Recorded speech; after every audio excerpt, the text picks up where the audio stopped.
আমরা আগেই বলেছি ছোটোখাটো কোনো বিষয় নিয়ে আমরা টানাটানি করব না এবং পুরানা রাজনীতির সংস্কৃতিতে আমরা ফিরে যেতে চাই না। আমরা ইতিবাচক ধারার রাজনীতি করতে চাই। রাজনীতি যদি দেশের মানুষের জন্য হয় তাহলে যারা রাজনীতি করবেন তাদেরকে এই কথা মেনে নিতে হবে যে পাশ করার গ্যারান্টি নিয়ে কোনো নির্বাচনও হয় না, কোনো রাজনীতি হয় না।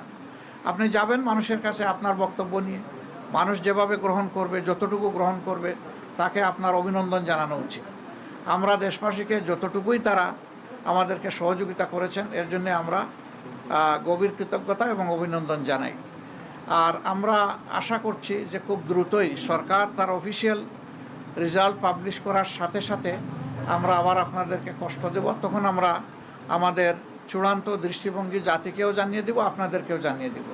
তবে আপনারা আশ্বস্ত থাকতে পারেন যে আমাদের দৃষ্টিভঙ্গি হবে ইতিবাচক ধারার রাজনীতি, কল্যাণ ধারার রাজনীতি, মানুষের জন্য রাজনীতি, দলের জন্য রাজনীতি নয়।